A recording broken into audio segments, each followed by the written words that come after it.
guys, kembali lagi di channel Chandra Yoga. Dan kali ini kita sudah kembali ke Discord berhantu ya, di episode ketiga.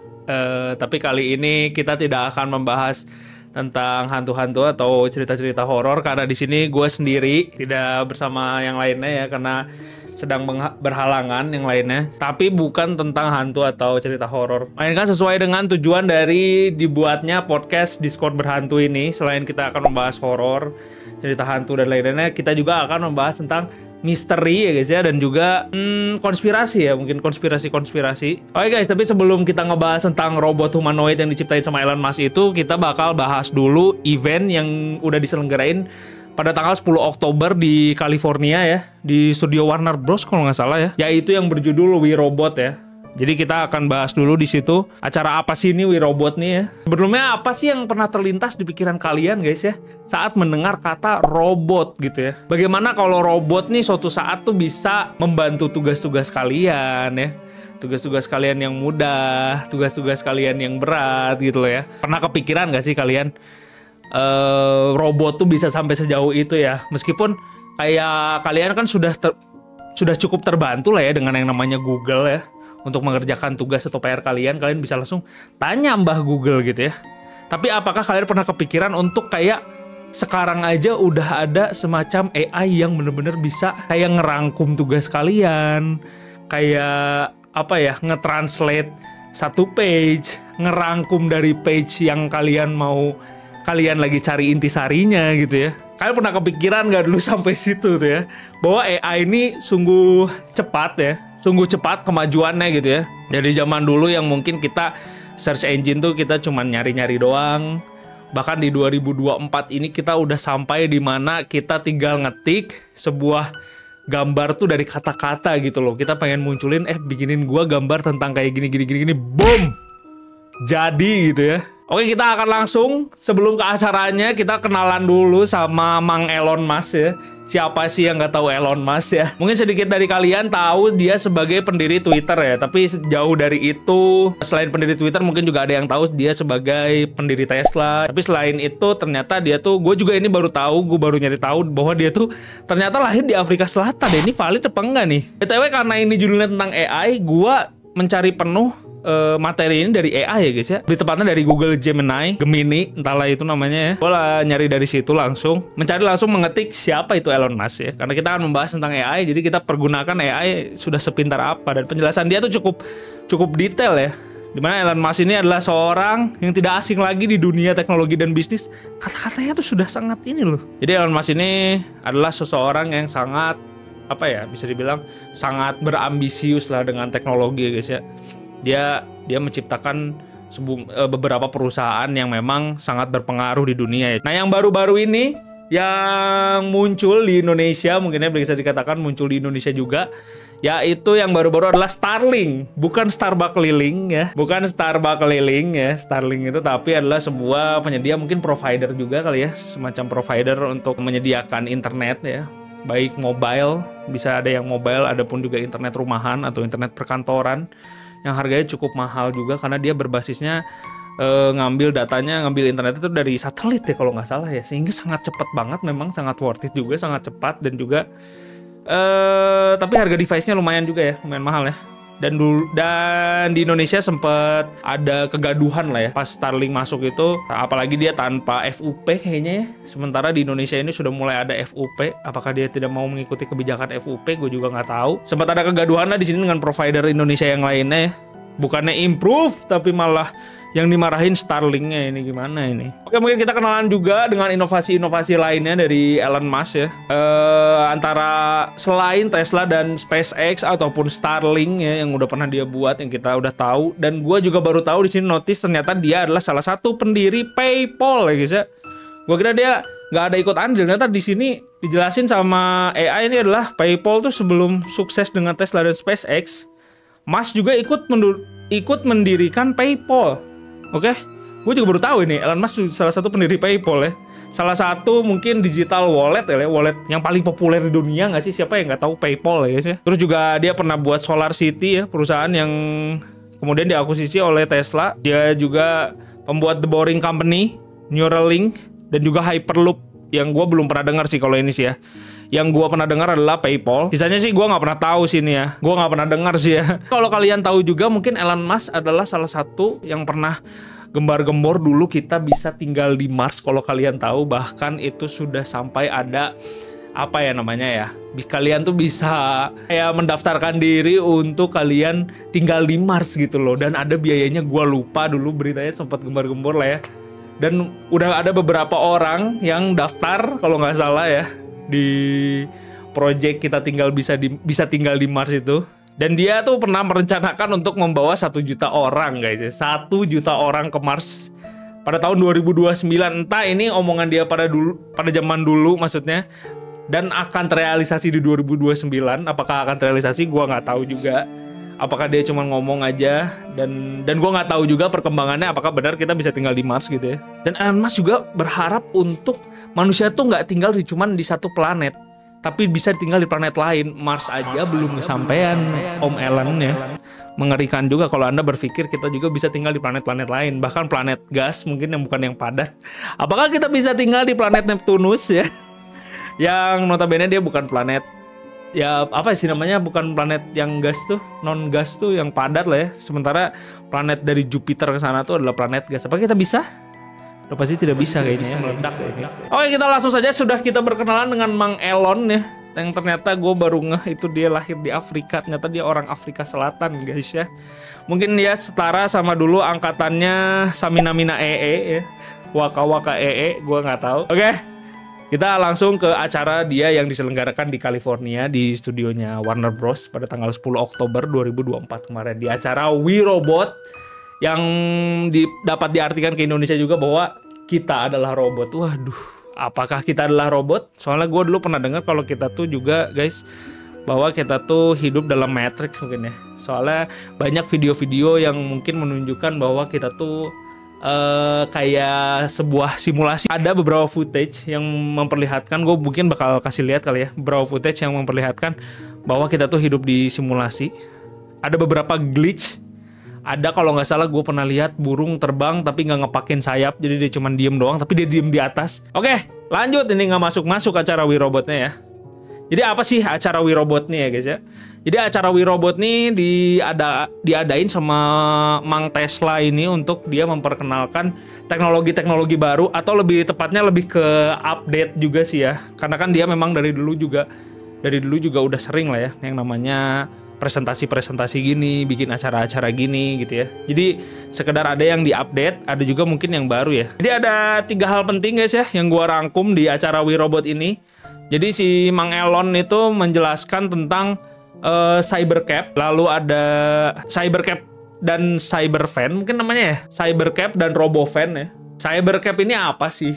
Kalau kalian lihat, cari di internet, Cybercab nih kayak sebuah model mobil ya, yang kayak ya ciri khas Tesla lah ya, ciri khas mobil-mobil Tesla yang segi-seginya tuh lurus, patah kayak Cybertruck. Mungkin kalau kalian pernah tahu tentang mobilnya Tesla Cybertruck itu kurang lebih mirip, but dia ini lebih kecil. Kenapa? Karena memang dia tuh diciptakan untuk namanya cab, itu berperan sebagai taksi ya guys ya, atau masuknya kalau di sini robot taksi, di mana dia nggak perlu lagi driver untuk menjalankan gitu ya. Dia benar-benar ngandelin full sensor seperti layaknya ya mobil-mobil Tesla lainnya yang sudah tidak perlu apa ya namanya, autonomous driver, full self driving atau autonomous driving. Gua lupa namanya apa.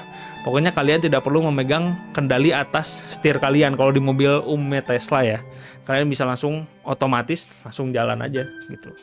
Dia akan langsung ngebaca jalanan. Kalau kalian bisa lihat tuh di head unitnya, itu benar-benar kalau di luar negeri tuh ngebaca lampu merah, ngebaca kendaraan di depan kalian, truk ataupun itu tuh bisa kebaca gitu. Itu keren banget sih ya pemetaannya. Meskipun di Indonesia mungkin gua nggak pernah lihat orang make, bukan nggak pernah lihat orang pakai Tesla, tapi nggak pernah orang yang make apa ya namanya, pakai sistem itu gitu ya, belum pernah lihat.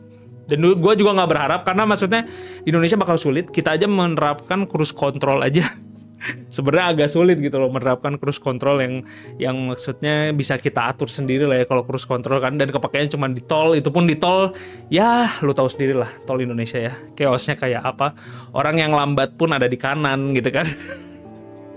Itu ngeselin banget sih ya kan, cruise control, sehingga ya nggak guna juga ya, kecuali cruise control kalian yang udah semi otomatis yang bisa ngikutin kendaraan di depan, jadi kalau dia ngerem ikut ngerem juga.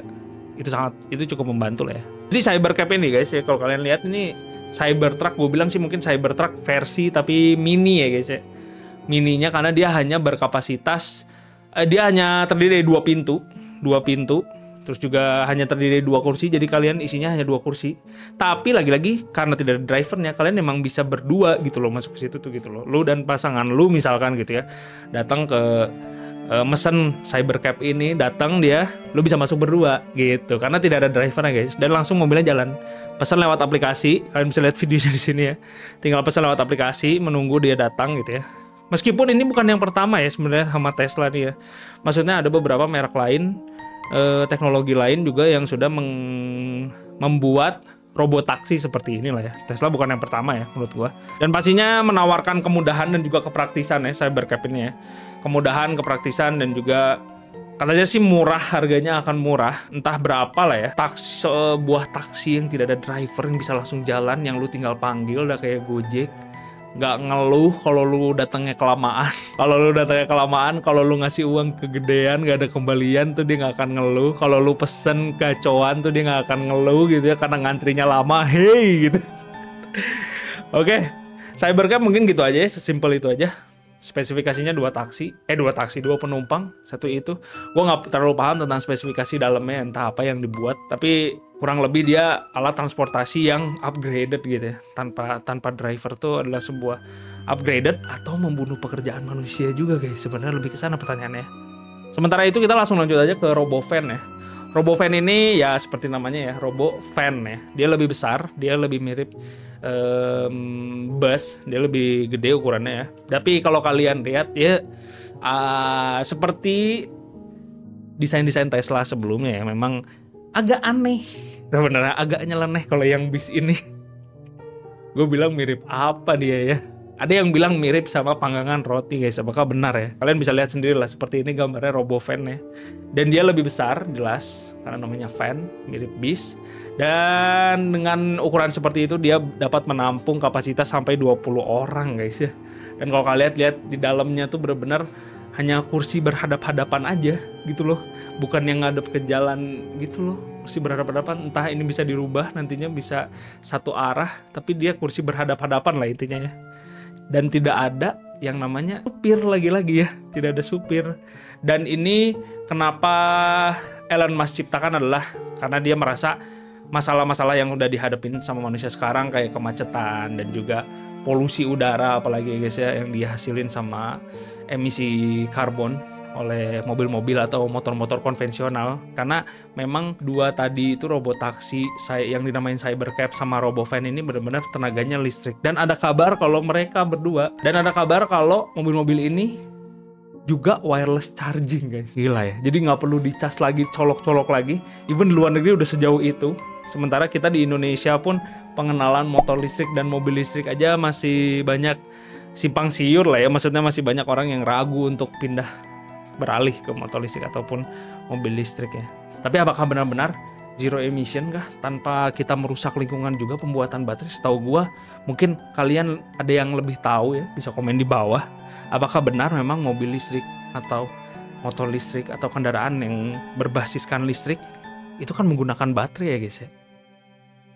Apakah dia lebih ramah lingkungan? Oke, itu tadi dari baru 2 ya guys ya. Gue jelasin secara singkat aja karena gue lebih pengen membahas tentang yang nanti yang ketiga selanjutnya. Sedikit aja tentang robot taksi. Yaitu ada 2 lah ya, RoboCab sama RoboVan. Yang disediakan bukan cuma buat personal tapi juga buat commercial use juga. Dan lagi-lagi ini masih prototype. Gue nggak tahu juga peluncurannya kapan. Yang bakal diimplementasikan ke dunia nyatanya tuh kapan. Yang pasti katanya Elon Musk akan diproduksi massal untuk robotaksi, untuk robotaksi yang Cybercab yang kecil ya. Itu di tahun 2026 dan menyusul di 2027-nya RoboVan juga akan diproduksi secara massal. Tapi kalau udah diproduksi secara massal itu kurang lebih ya mungkin tinggal nunggu waktu lah ya sampai akhirnya bisa beroperasi beneran gitu di Amerika ya. Mungkin Amerika dulu mungkin ya.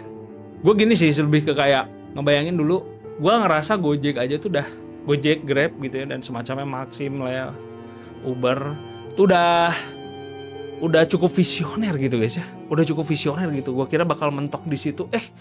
Ternyata ada lagi gitu loh. Ini cukup menarik sih ya. Tanpa driver. Oke, kita langsung saja ke pembahasan yang paling utama guys ya. Yaitu kiamat sudah dekat. Aduh ini guys bener ya. Gua kalau mau bahas ini tuh gua ngerasa anjir. Karena gue seorang gamer yang pernah, maksudnya lu juga nggak harus jadi gamer untuk mengerti bahwa ini kiamat udah makin deket cok, gitu loh. Lu juga mungkin sebagai penonton ya, lebih ke penonton. Gue juga dulu nonton Terminator kan ya. Kalau lu seumuran sama gue, lu pasti nonton Terminator ya guys ya. Apalagi dari zaman dulu, Terminator 1, 2 ya. I'll be back. Makanya bener kata si Mang siapa itu namanya, Sylvester Stallone. Bukan Sylvester Stallone temennya ya. Bahwa dia I'll be back katanya guys ya, dia akan kembali ya, bener ya. Jadi ini yang gue takutkan dari waktu dulu, dari waktu gue akhirnya nonton Terminator, apakah maksudnya akan terjadi? Kalau gue sih dulu nonton Terminator ya biasa aja nggak sih? Kalian juga biasa aja nggak sih? Maksudnya ada ketakutan itu, tapi ya kapan sekarang aja tanda-tandanya belum muncul gitu loh, ya kan? Kalian pernah mungkin ada ngerasa kayak gitu. Atau kalian yang seorang gamer yang pernah main, nama gamenya adalah Detroit Become Human ya guys ya.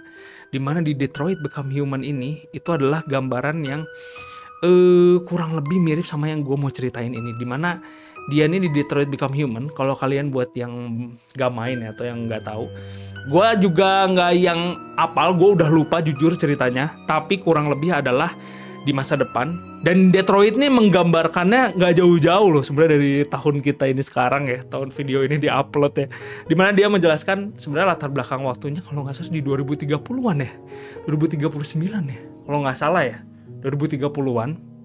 Dia menggambarkan situasi bahwa robot-robot ini sudah memiliki muka lah ya, mirip sama manusia, benar-benar ada matanya apa segala macam gitu ya, mirip banget sama manusia, dan mereka tuh diperjualbelikan untuk menjadi ya membantu kalian dalam hal apapun gitu loh. Jadi di game itu gue nggak tahu ya, entah kalau kata salah satu viewer, dia bilang, yang gue sering main bareng sama dia juga, dia bilang bahwa di situ tuh memang ditanamkan yang namanya kayak virus gitu lah ya, sama si salah satu yang pernah kerja di perusahaan robotnya itu.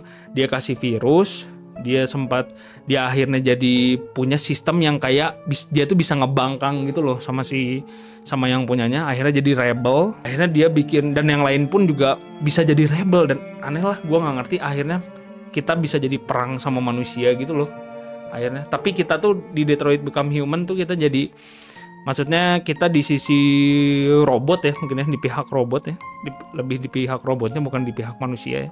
Kita di situ juga digambarin, dikasih lihat gimana manusia tuh sadis, betapa sadisnya manusia tuh memperlakukan robot-robot itu dengan cara tidak manusiawi ya memang, tapi gimana ya memanusiakan robot gitu ya. Robot Optimus tuh sebenarnya gue lagi iseng-iseng aja waktu itu ya, lagi buka TikTok, lagi gue scrolling TikTok, tiba-tiba ada nih, apa ini robot cok? Robot cuman kayak, kalian lihat sendiri lah ya, ini gambarnya gue kasih lihat buat yang nonton di YouTube. Inilah kelebihan kalian guys ya. Good, how are you? I'm doing awesome. What's your name, sir? John. John, pleasure to meet you, John. Pleasure to meet you as well. Robot ini bentukannya hitam lah ya, dengan tinggi 173 cm dan juga berat 57 kilo ya. Waktu itu lihat di TikTok, anjir, kok ini gerakan tangannya yang nggak mulus banget, but at least ya ini kan masih prototype gitu loh. Ini tuh masih bisa dikembangin lagi, dan ini sudah mulai mengerikan pak. Ininya juga gerakannya lumayan lah. Meskipun kayak yang gak bisa gitu kan. Pokoknya tapi itu udah lumayan banget untuk gerakan sebuah robot. Dan dia bisa ngebales omongan kita, merespon omongan kita dengan sangat fluent atau jelas lah ya. Dan bernada, gak yang flat. Kalau kalian pernah lihat, gue ada salah satu robot, mungkin robot AI atau robot humanoid ya, yang namanya Sophia guys. Kalian bisa lihat ini. Dan dia cara ngomongnya, dia pernah sampai diinterview oleh manusia, tapi dia cara ngomongnya masih agak robot nggak sih? Masih agak robotik, meskipun dia tuh udah basisnya AI juga. Jadi dia bisa balas, tapi menurut gue itu masih agak robotik lah ya, masih agak semi-semi robotik. Dan yang ini, yang Optimus pak, lu dengerin dah, udah kayak orang ngobrol cuy. What's your name?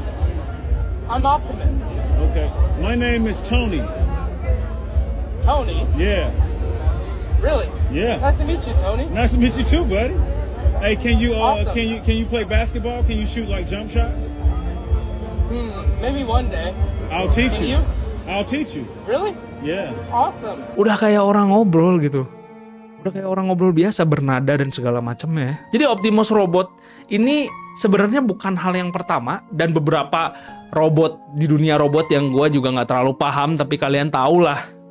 Itu udah banyak banget ya guys ya. Even dari Cina pun udah pakai semacam kulit sintetis mungkin ya, yang udah pakai kulit gitu kayak manusia jadinya, punya bola mata. Sementara Optimus ini kan nggak pakai karena masih prototype mungkin, atau mungkin emang mau seperti itu aja mungkin biar ngebedain robot dan manusia, mungkin Elon Musk pengennya gitu ya. Kalau di Cina sana kan udah sampai mirip banget tuh ya, meskipun ya nggak mirip banget, but at least mereka mirip, berusaha untuk memiripkan itu dengan manusia gitu, dan menambahkan kulit dan juga bola mata segala macam. Dan juga Optimus ini pernah dikenalkan, lagi-lagi gue ingatkan, dia pernah dikenalkan di AI Day ya, di acara AI pada tahun 2021, di mana Optimus itu masih generasi pertama mungkin ya, dan sekarang sudah diperbaharui oleh Mang Elon ya, sehingga jadi lebih baik lagi, lebih smooth lagi gerakannya, dan bisa mengerjakan beberapa task. Dan kalian lihat di presentasinya dia juga mempresentasikan bahwa si Optimus ini bisa jadi asisten pribadi rumah gitu loh, asisten pribadi rumah Anda gitu loh. Dia bawain kantong kalian lagi kerja ya kan, mungkin juga nanti bisa nyiapin teh atau segala macem.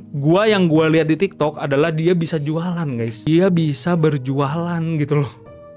Dia jualan apa ya waktu itu, coklat kalau nggak salah. Oh ini ada rasa coklat, ini rasa ini. Kamu mau yang mana?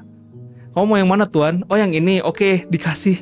Ih, cok, lu bayangin UMKM, ataupun misalkan gak usah UMKM deh, misalkan suatu restoran besar ya. Anggaplah tempat kopi terkenal ya, kopi kenangan lah ya. Indonesia kopi kenangan, lu bayangin. Yang menyambut lu adalah robot guys ya. Yang menyambut lu tuh adalah robot. Jadi mau beli apa guys? Jadi mau beli apa tuan? Ini mau beli ini. Yang ngelayanin tuh bener-bener robot misalkan.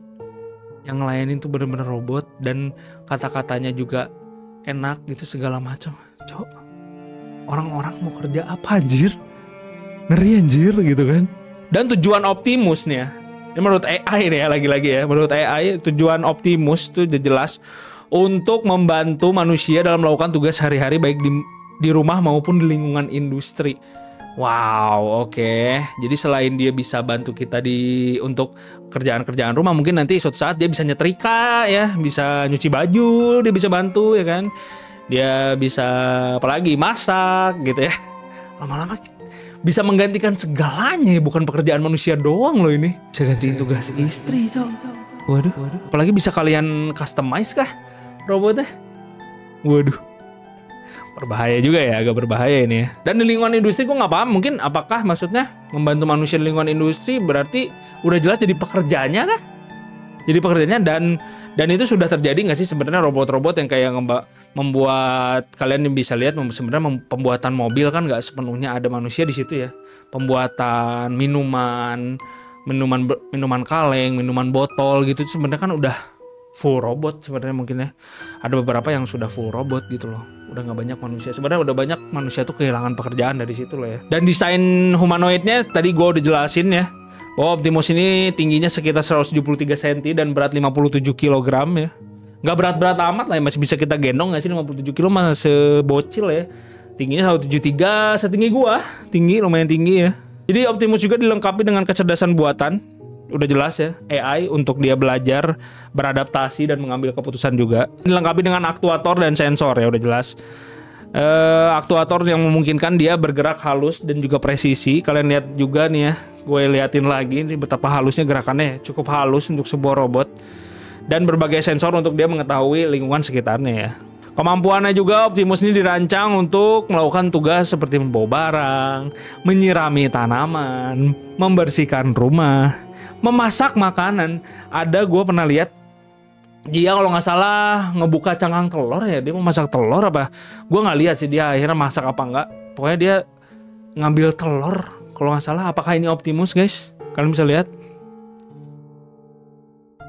Menurut kalian gimana? Oke, sejauh ini apakah sudah mulai ngeri kah sebenarnya?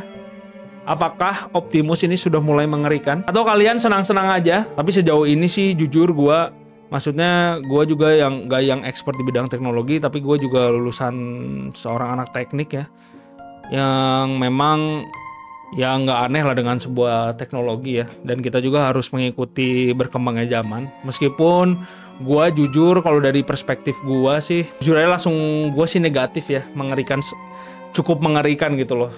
Kita melihat kayak robot akhirnya bisa sangat pintar gitu loh, bisa sangat pintar, bisa adaptasi, bisa ya, gue lebih takutin sih sebenarnya kita mau kerja apa anjir. Oke guys, mungkin segitu dulu penjelasannya tentang tadi gue udah jelasin tentang robotaksi, robovan, dan juga Optimus ya. Mana yang dari kalian itu menurut kalian lebih seram ya? Lebih seram atau memang kalian merasa bahwa ini ya udah gitu loh, kayak kemajuan aja dan sangat membantu manusia menurut kalian kayak. Tapi lagi-lagi modernisasi menurut gue sih memang harus dipilih-pilih ya, nggak bisa semua kita telan ya, nggak bisa semua kita terima sebagai manusia gitu ya. Harus kita juga memikirkan masa depan kita gitu ya. Oke, kita akan membahas langsung tentang dampaknya mungkin ya, dampak robovan dan robotaksi ya. Yang pertama, apakah aman ya? Apakah di jalan bisa diimplementasikan dengan baik gitu robovan dan robotaksi? Karena gua lihat ya, sebenarnya banyak juga kecelakaan-kecelakaan yang terjadi karena Tesla, yang mobil-mobil Tesla yang autonomous driving ini ya, atau yang berjalan bisa dengan sendirinya. Dan juga kalau nggak salah robotaksi ini juga sudah mulai ada kecelakaan-kecelakaan. Beritanya gue kemarin lihat ya, ada cukup banyak lah kecelakaan-kecelakaan yang terjadi karena kita nggak pegang kontrol sama ininya gitu ya, nggak pegang kontrol sama si kendalinya gitu kan. Tapi di sisi lain, emang manusia yang megang kendali bisa semua selamat? Nggak juga kan, tetap ada juga yang kecelakaan sih ya. Pada akhirnya kalau menurut gua memang ada sisi positif negatifnya untuk hal kayak gini ya. Kalau ditanyakan aman apa enggak untuk diimplementasikan di jalan gitu ya. Jadi kayak menurut gua ada positif dan negatifnya lah ya. Selalu ada positif dan negatifnya. Meskipun kita lempar balik ke manusianya juga yang pegang kendali, tetap ada lah ya. Kecelakaan malah mungkin sering terjadi, apalagi sekarang malah lebih ngeri ya nggak sih guys? Setuju nggak sih? Kalau sekarang tuh di jalan lebih ngeri, orang tuh ngeluarin pistol atau ngeluarin golok gitu ya, tuh kayak dengan mudah gitu. Lu berani macam-macam sama gua gitu, langsung ngeluarin senjata tajam gitu ya. Gua anaknya ini langsung gitu kan, mengerikan banget sih ya sebenarnya. Jadi apakah memang sudah saatnya kendali dipegang robot guys ya? Apakah kalian setuju? Setuju yang mana?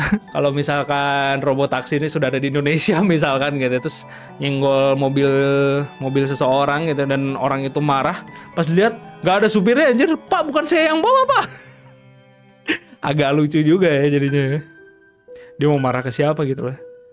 Dan juga kalau sudah terrealisasi ini, meskipun memang di Amerika sih kalau gue lihat ya, kayak Hyundai, gue pernah lihat di YouTube, Hyundai ini pernah memperlihatkan juga robot taksinya dia ya, memperlihatkan robot taksinya. Tapi apakah sudah pernah berjalan? Mungkin orang-orang yang tinggal di Amerika, kalau ada yang nonton video ini mungkin orang Amerika, orang Indonesia yang tinggal di Amerika, apakah sudah diimplementasikan kah benar robot taksi Hyundai? Sudah berjalan kah? Dan kalau emang iya, apakah memang sangat membantu? Apakah memang sangat efisien terhadap waktu, dan harganya apakah lebih murah dengan Uber lainnya kalau di luar negeri mungkin ya? Dimana di sana juga tuh Uber ya, menurut gua kutip dari merdeka.com yang mereka juga ngutip dari berita beberapa taksi online di Amerika tuh juga mengalami ini guys ya, mengeluhkan bahwa pendapatan mereka tuh turun gitu loh. Persaingan tuh sangat ketat sehingga pendapatan mereka tuh turun. Mereka yang biasanya bisa dapat 40 penumpang di bandara tuh cuman 10, cuman 20 mungkin gitu ya. Itu aja mereka sudah mengeluhkan bahwa pendapatan mereka tuh turun gitu loh. Kalian bayangin kalau benar-benar ini robot taksi dan robovan ini benar-benar masuk dan sangat membuat misalkan antusiasme masyarakatnya juga tinggi gitu ya. Bahkan di Cina ini udah lebih advance lagi dan juga lebih, mungkin gua nggak tahu ya kenapa Cina selalu kayak, nggak selalu tapi maksudnya kayak Dia tiap ada teknologi baru, implementasinya itu lebih cepat gitu loh. Dan dia udah tersedia di 19 kota guys, robot taksi seperti ini tuh ya. Robot taksi ini tuh di Cina tuh udah di 19 kota diterapkan guys. Dan kalau kalian mau tahu tentang kayak sisi gelapnya kota-kota besar di Cina kayak Wuhan, Beijing mungkin ya. Di Cina tuh Wuhan, nggak salah Wuhan ya. Itu orang-orang tuh sampai tinggal ada yang di bawah guys, saking mengadu nasibnya gitu loh.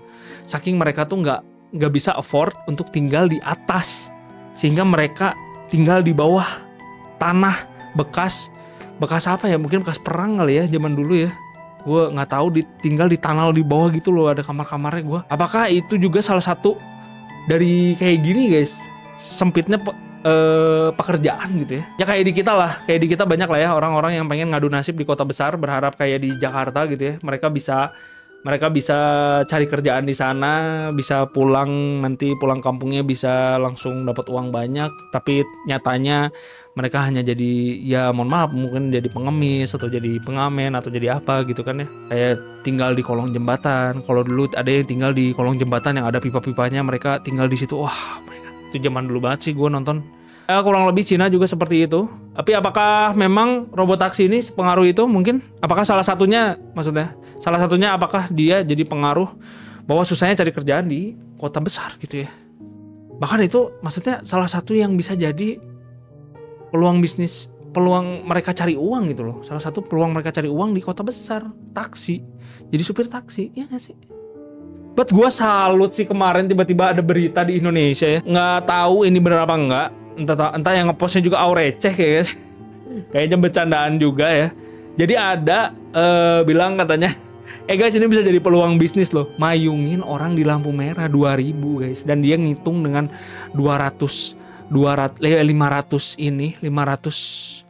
500 kendaraan ya. Kalau kita hitung, kita misalkan 2000 Pak, kita narif 2000 untuk ngayungin orang, dan kita dapat 500 pemotor, 1 juta per hari guys. 1 juta per hari guys. Kalian dapat 500 motor. Ya kan, soalnya lampu merah kan juga cepet ya. Gue bukan ngedein ya. Gue ini cuma membacakan bahwa dia ngitung kalau nggak salah ya. Dia sampai ngitung loh, dia juga.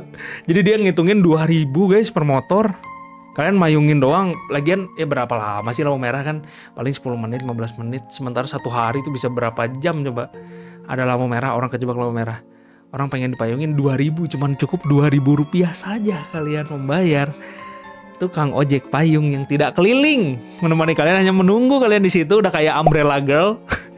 2000 dapat 500 motor, 1 juta per hari. Sebulan 30 juta edan. Seperti itulah ya. Mungkin kalau di Indonesia peluang bisnis banyak ya. Mungkin kayak di luar negeri sana kayak kurang tahu. Apa yang jadi peluang bisnis nih gitu loh. Kayak mereka supir taksi udah pada robot taksi semua di luar negeri ya. Gue pengen jadi supir taksi tapi udah pada robot taksi, udah nggak pakai supir. Gue nggak ada kerjaan kalau di Indo. Lihat lampu merah, orang kepanasan. Pak mau saya payungin? 2000. Waduh. Jadi bagaimana guys tanggapan kalian ya? Kalau di luar negeri saja 2 berita itu sudah cukup mengerikan menurut gue ya. Mungkin bisa jadi pertimbangan kah? Kalau apakah memang ada di Indonesia, di mana kita pada saat itu aja Gojek dan Grab dan apapun itulah ya, yang alat transportasi online yang bisa dipesan secara online itu masuk ke Indonesia, itu chaosnya kita udah civil war kayak apa ya waktu dulu ya. Meskipun sekarang ya mungkin udah enggak. Termasuk di gua juga yang dulunya zona merah tapi sudah berdamai dengan itu. Apakah memang pada akhirnya kita harus beradaptasi guys pada akhirnya ya. Dan tapi gue lebih mikirnya kayak gini loh. Kalau orang kayak akhirnya memaksakan adaptasi, nggak semua orang bisa ngelakuin itu gitu loh. Kayak ya contohnya misalkan ya, orang ya udah gue beradaptasi sama modernisasi, gue pindah deh pada saat itu. Misalkan tukang ojek dia pindah, akhirnya maksain untuk ke Gojek. Ternyata minimum requirement-nya lumayan ya kalau Gojek. Dulu setahu gue tuh kayak dulu ya nih ya, kayak motor minimum 2013 ke atas kalau nggak salah.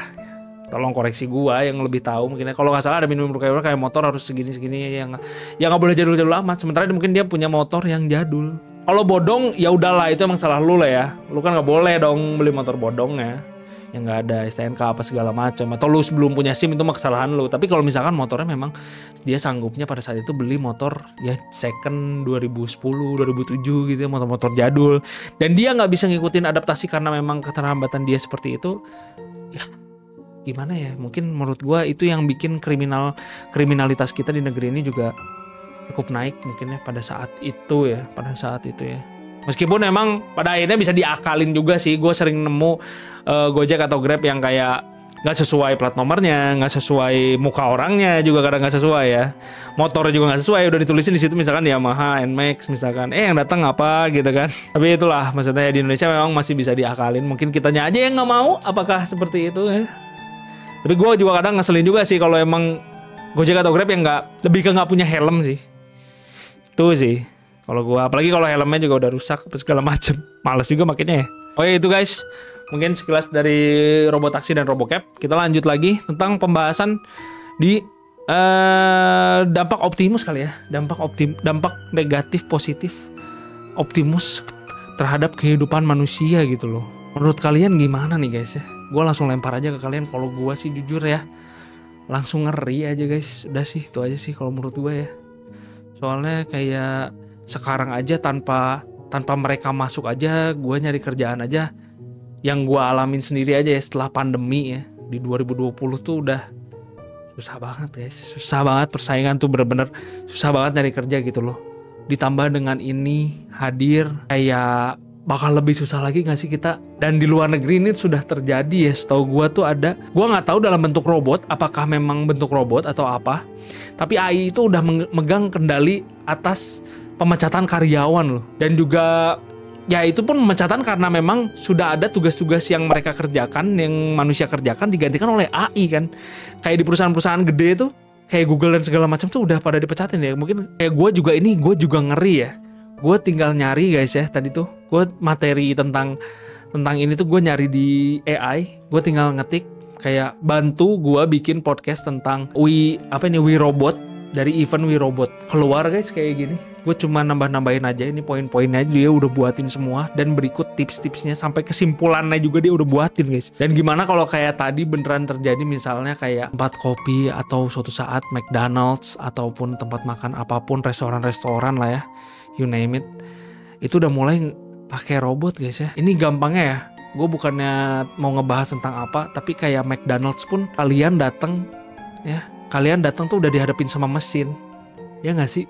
Udah dihadapin sama mesin, kalian tinggal pilih makanannya, kalian langsung bisa pilih bayar pakai apa. Itu udah ngeri sih menurut gua. Kayak dulu tuh kita datang tuh kan kita dilayani sama kasirnya ya, lain sama kasirnya, mau pesan apa kita pesan, kita bayar ke kasirnya.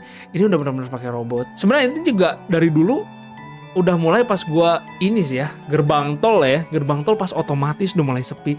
Dulu kalian ngerasain gak sih yang mungkin yang seumuran gua atau lebih tua lah ya, itu lu tuh masih ngasih itu, si yang penjaga tol tuh masih ada mbak-mbaknya atau mas-masnya gitu ya, ngambil uang kita terus ngembaliin uang kita. Nggak mulai ya, udah dari dulu sih ya, maksudnya itu aja. Tapi gua udah ngeri pada saat itu loh. Berarti lahan pekerjaan itu semakin sempit guys gitu loh. Itu sih gerbang tol otomatis ya, GTO ya. Dan gua di tempat gua nih ya, ada ini ya. Dulu tukang pulsa seberapa penting sih di tempat kalian? Coba penting banget gak sih guys tempat pulsa tuh ya? Apalagi zaman BBM, zaman dulu kalian SMS-an sebelum BBM mungkin ya, zaman Nokia masih jaya-jayanya, itu pasti butuh banget namanya pulsa kan. Dan seberapa rame tukang pulsa, rame banget gitu loh. Tapi sekarang yang di gua ini ada di daerah gua bener-bener bangkrut guys ya, bener-bener tutup guys, dia nggak tahu lagi jualan apa entahlah. Padahal itu baru upgrade, kasihan banget ya. Jadi dia asal kios kecil di upgrade jadi kios gede, sampai bangkrut guys, sumpah.